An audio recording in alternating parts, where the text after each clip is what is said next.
The old man's gonna knock on the sky. Listen to the sound.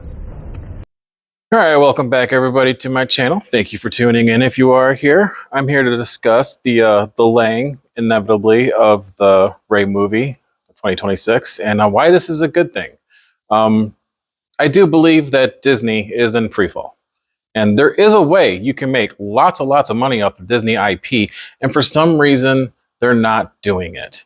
And I, as a fan, really wish they would learn how to do this because it's not working. They should be spitting out episodes of Tales of the Jedi, Tales of the Sith, Tales of the Old Republic. They should be doing a lot of things right now. It's an animation studio, and they're just not coming up to it.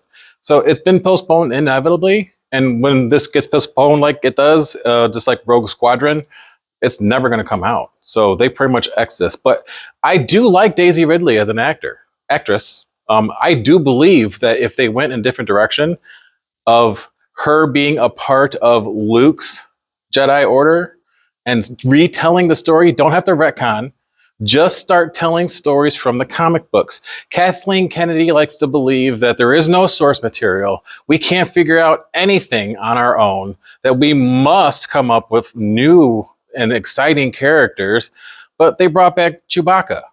They killed Han Solo. Leia is dead, and Luke is a complete waste and joke. So now we left everything in Rey's hands. Poe, who is a pilot.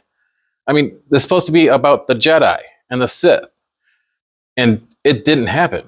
I mean, look at what happened here. They made 3 movies. J.J. Abrams, Rian Johnson, who almost completely destroyed everything that is Star Wars, because he likes to believe that walking out of a movie, not knowing if you liked it or hated it, is a good thing. You know what? I could tell you right now, 7, 8, 9, not good. I saw 7.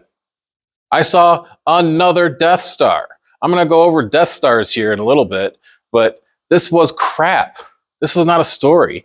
And even George Lucas, who got a little bit of press when the first one came out, says, they haven't told us anything new. This is the exact same story that I told.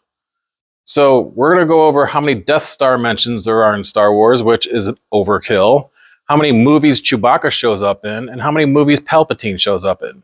But they call her the daughter of Palpatine when technically she's actually the daughter/granddaughter of Palpatine, because Palpatine, her father is a Palpatine clone.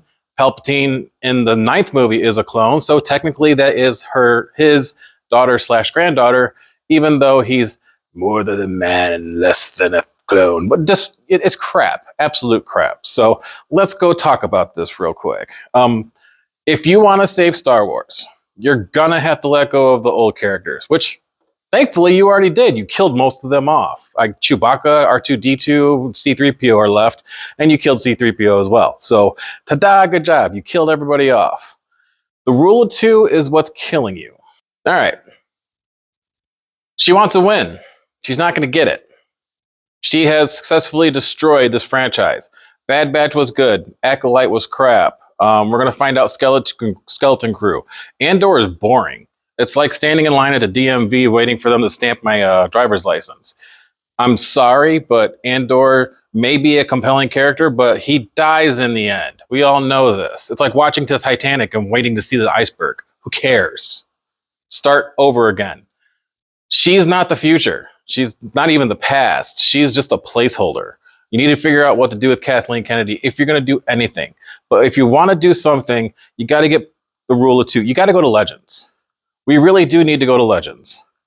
And if you go to Legends, you can get this. This is Darth Talon. I believe that if you made a movie right now with Darth Talon as your main character, it would be $1.5 million winner. You don't have to do $3 million crap crashes like The Acolyte. You can actually put $90 million in another Kenobi movie. I'll spit out just a few ideas here that I wrote down. So if you did a Kenobi show with Ewan, what I would do is go to the Clone Wars, where Darth Maul fought Obi-Wan Kenobi and lost. If you made that live action, that'd be fantastic. So this is one of the primary problems. Rian Johnson turned Luke Skywalker, one of the most powerful Jedi in the universe and the galaxy, into this joke. I'm sorry, but there is no universe where Luke Skywalker is going to try and kill his nephew because of a vision. That's just crap. This is crap. This is not clever. This is not fun. The fans did not want to see this. Luke Skywalker was supposed to have married Mara Jade, had kids, Jason, Ben Solo. You screwed up the Solo family line. There's no fixing this. You've gone too far.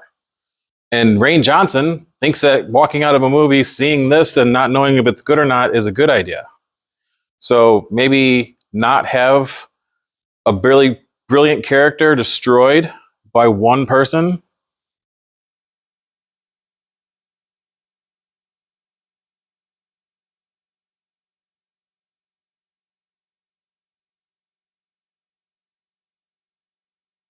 Mara Jade.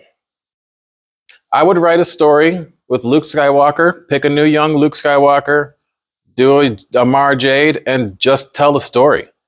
Go to the comic books, go to Legends. Start with something that you can build with, and you don't kill the bad guy in the very first movie. That's how none of the comics work. Marvel figured it out. DC never did. They killed the Joker. They killed, they just like killing villains because we got to wrap it up and make it all nice and pretty in the end. And that's not how real world works. It's just not. We got to stop this mentality of everybody's got to win and everybody's got to lose. You can leave things hanging. And having 3 straight movies of not knowing who Rey parentage is and having it be Palpatine in the end, you had no direction, no writing. I'm sorry, but you're throwing pieces together at the very end. And once again, you've got a fleet of Death Stars ready to destroy the galaxy. Let them. Just let them. What's really going to happen if Palpatine comes back?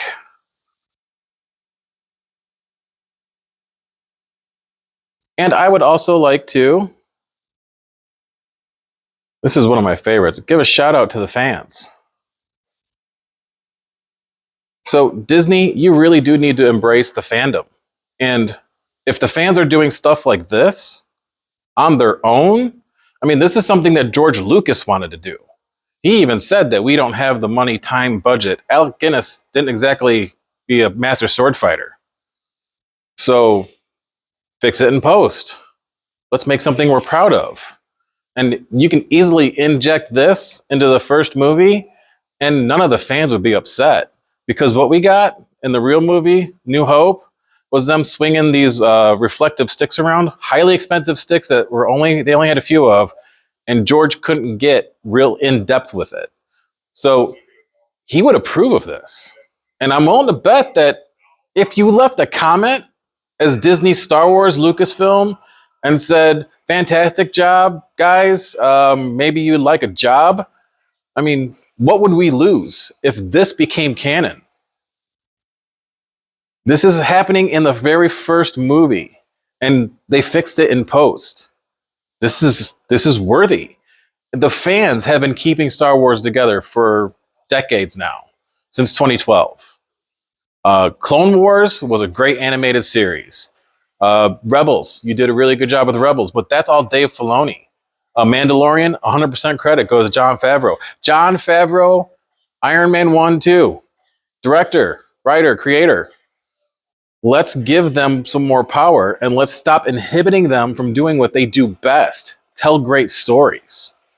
I mean, honestly, the fact that we are waiting for Andor Season 2 to come out, Ahsoka is kind of getting worked out. It's got story, but once again, they're being hindered by LucasArts and writing and overall effort. And we need more effort from corporate. And at this point, we don't want Disney touching Darth Revan. We don't want Disney touching Darth Nihilus. My suggestion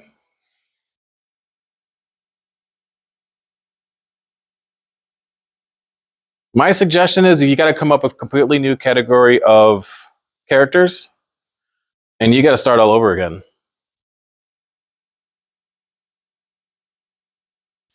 Because if you don't,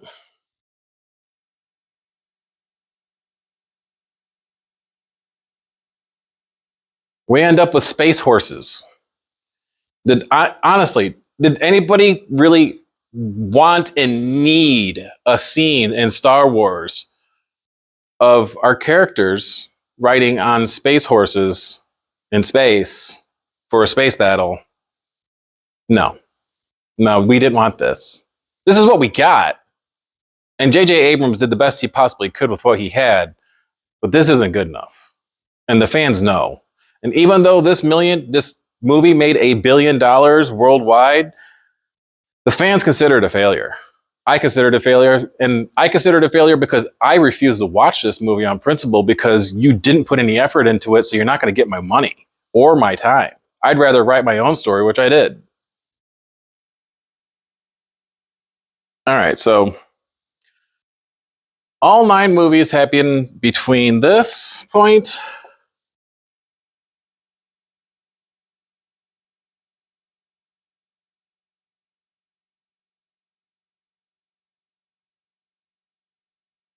So all our movies happen between this point, BBY, Before Battle Yavin, to Episode 4, New Hope, all the way to Return of the Jedi, and then the crap sequels that Disney produced. And of course, we've got Rogue One,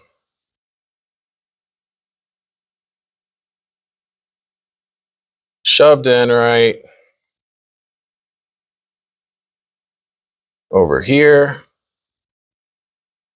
Andor takes place 5 years after.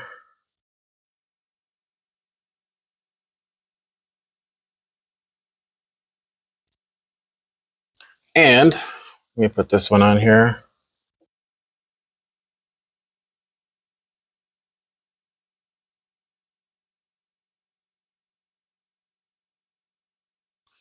So Disney's main problem, their biggest hurdle right now, and Acolyte kind of was a highlight to it, is you're stuck on the rule of 2. The rule of 2 was created by Darth Bane before Yoda was born. So you have to actually go to before Yoda was born, BBY, to get to the universe galaxy where it's got tons of Sith, tons of Jedi. And what time would that be?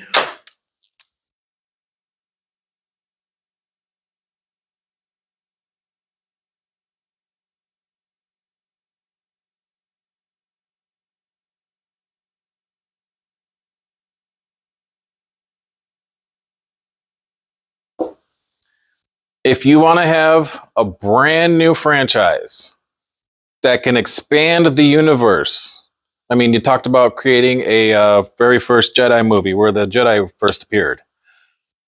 Jedi Sith Wars. There's thousands of Sith. You have the Army of Darkness, the Brotherhood of Darkness versus the Army of Light, the Sith versus, and it ends with Darth Bane setting off the thought bomb.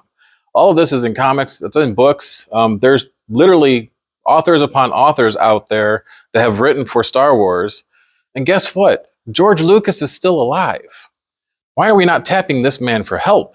Is there not consulting fees? Did you literally pay him $4 billion and say, go away, never come back? Because I'm willing to bet if you gave him just a little bit of encouragement, he might actually help you with the story he created. I mean, the Star Trek people believe that Gene Roddenberry only created the first original Star Trek only for that little time period? No. He started a story and people picked up on it. And you notice how Star Trek's not dying? It's got small shows, kids shows. They're talking about bringing on another Picard season because the last one was so successful. Is anybody clamoring for another season of Acolyte? Because the Acolyte's got all kinds of problems. Let's go into those real quick. I am ready to start calling out Acolyte mistakes because there are many. This is a problem. Acolyte 87 BBY. If it was 587, if it was 287, if it was anything else besides 87, you might actually be able to do some kind of story here. But because you decided to pick what Leslie Headland wanted and not what the writers should be telling her, is that you cannot tell a story inside canon by just throwing another Sith in there. Oh, wait a minute. That's just an acolyte of Plagueis. No. That's not going to work. And the fans told you it's not going to work. If you turn the Darth Plagueis novel into a movie or a show and kept it to canon to the book, you would have an audience. But you're not going to do that because you spent $300 million on the Acolyte. $300 million, and you only gave Obi-Wan 90. That's a problem. The crap writing. There is no fire in space. Burning rocks of a fortress don't work. Space witches, they do exist, but you really don't explain them either. Non-identical twins that are not identical twins. Force tattoos that disappear and reappear because of bad writing. Sensory deprivation. Okay, so Chimere has this helmet that he puts on, and he says it's sensory deprivation. Well, sensory deprivation entails not having any light, any sound, any smell, any touch, or any taste. So in Stranger Things, when Eleven goes into sensory deprivation, she plugs her ears, she goes into the water, she floats, she has no sound, no touch, no smell, but Chimere puts his helmet on with 2 eye slits, and now suddenly he's got sensory deprivation. Well, he can still hear himself breathing because that's what May does. She can hear herself breathing. There's eye slits. It's not all the way blocked out. She can still hear outside the helmet. She can still smell her own breath. I mean, sensory deprivation means 100%. The helmet needs to be sealed off from the world, and somehow Chimere is one of the greatest Sith lords ever with this helmet on of cortosis. This is what happens when somebody has a little bit of knowledge but doesn't know what they're talking about. The Force Virgins. The Force Virgins is a very big thing in Star Wars. You mentioned it in the very first episode and never mentioned it again. They had the twins born from the Force Virgins, but you never explain anything about the Force Virgins, what happened to it. This is absolutely crap writing. And nobody at any time when they saw this series come out questioned any of it. You've completely lost the entire room when they're all nodding their heads to a burning fortress in space with lesbian space witches. So you got what you got. And I'd also like to point out, too, that in the second season, if there was ever going to be a second season, which thank God there's not going to be, the May/Osha character that they mind wiped, then sent to prison, the Jedi have absolutely no reason at all to try and rehab a person who's been mind wiped that's in the Force that killed Jedi. They would let her rot in prison. They would not try to turn her to a Jedi. That makes absolutely no sense. And I'm really curious at what Leslie was going to try and do with Amanda Stenberg, unable to emote. You had Carrie-Anne Moss, Daphne Keane, Lee Jung-jae, who played the character of Soul, all wonderful actors, and luckily they're all dead from the first season because they don't want to be a part of this crap anymore. I mean, Carrie-Anne Moss died to a blade. I mean, come on. You had a fat Jedi. Jedi were supposed to be the physical peak warrior in the Star Wars universe. And then you got one with glasses and Lordy, and just you were focused so much on a narrative you wanted to tell that you forgot to tell a story. So you get what you get. And of course, because you did 87 BBY, you threw Ki-Adi-Mundi and Yoda in to this whole conspiracy. Guess what? We had episodes 4 through 6, 1 through 3 explaining how the Jedi failed. We don't need Leslie Headland telling us that the dogmatic views of the Jedi are flawed. We've got 6 movies that say that. So, Leslie, I'm sorry, you gotta go. All right, now let's do the Death Star. I think that offering solutions is better than just complaining, because anybody can complain.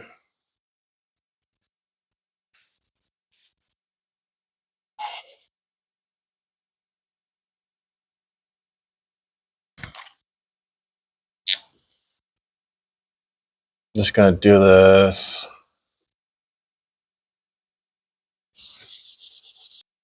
So I made a list. Got Death Star. We got Chewie. We got Palpatine.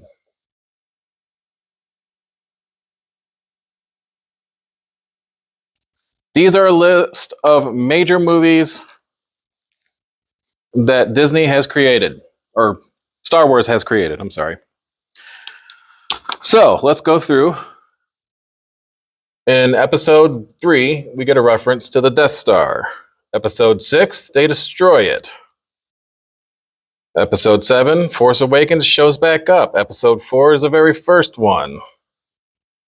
Episode 9, they make a comeback with a bunch of Star Destroyers.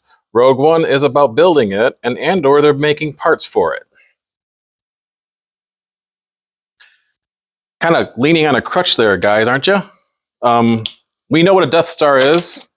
We know how ineffective they are. They're supposed to be this wonderful, terrible weapon that's going to destroy and change the galaxy, but it doesn't. Building, destroyed, building while being, or destroyed while being built. Once we turned a planet that moves slower and only aims in one direction, but whatever. A whole fleet of Death Stars. The architect of Death Stars, and guess what? They all have the exact same flaw. It takes one fighter to destroy any Death Star. You just got to have the right plan. Now, this is crap. I mean, you really, when I saw this right here, The Force Awakens, and they brought the Death Star into a planet form, and they gave it the exact same flaw, I fell asleep. I mean, I really was hoping that Chewie and Rey would just slam into the side of the wall there and the Millennium Falcon would explode. But unfortunately, it didn't. So let's do Chewbacca. Chewbacca was in episode 3. He's in episode 4. He's in 5. He's in 6. He's in 7. He's in 8. He's in 9.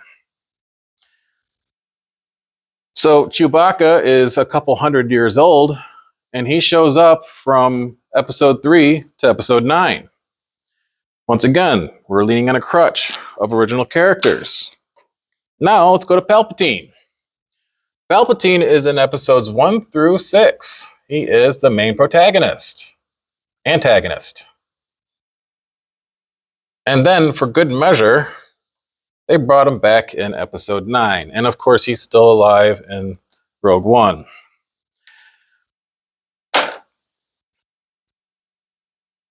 Episodes 1 through 6 was a story of Palpatine taking power and creating the Empire. Episodes 4 through 5 were them fighting him and destroying him.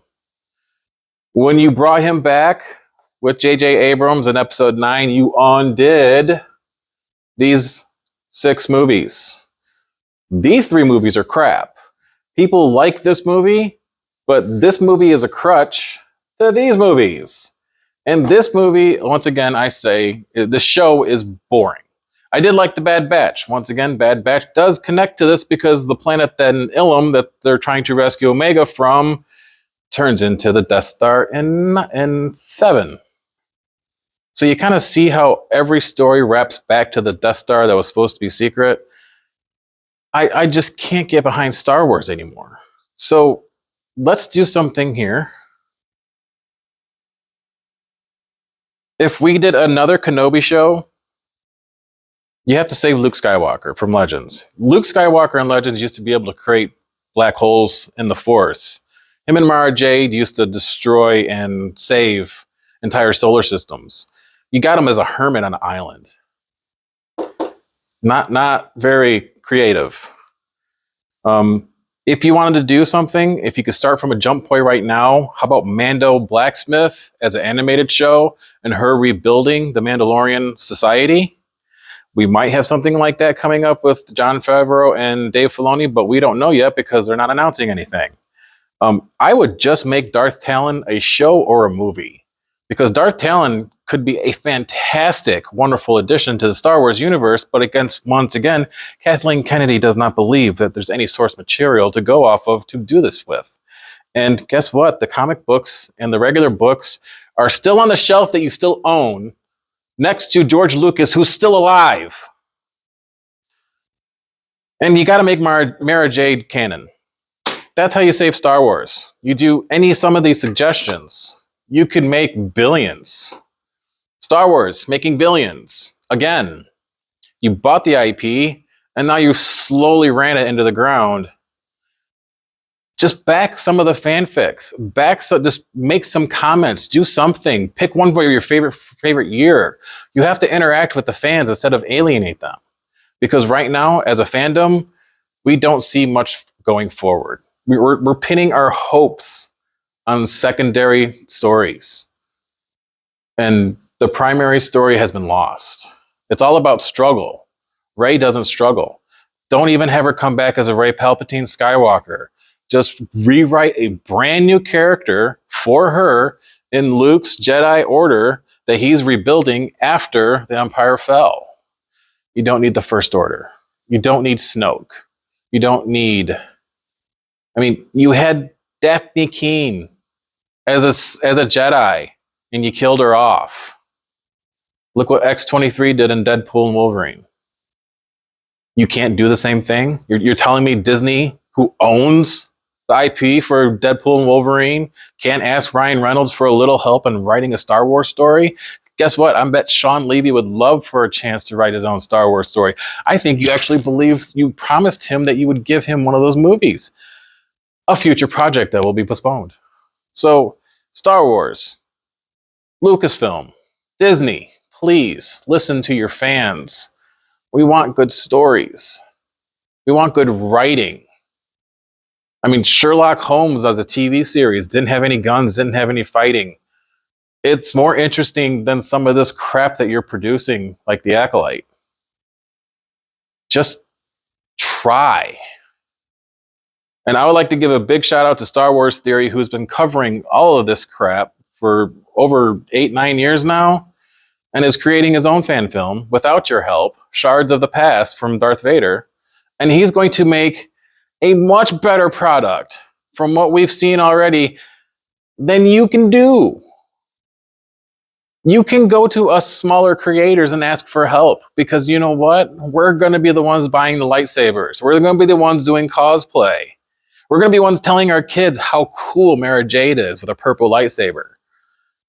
You could tell the origin story of Mace Windu. You could tell the story about his brother. You can make some of this stuff from Clone Wars or from Rebels into live action. You did it with Ezra. And it got enough attention that it got another season. But you throw crap like The Acolyte at us, and you're going to get crap back from us. Try harder, please. I have an idea. I wrote my own story. If you're interested, I put it on Wattpad. It goes back to 1032 BBY.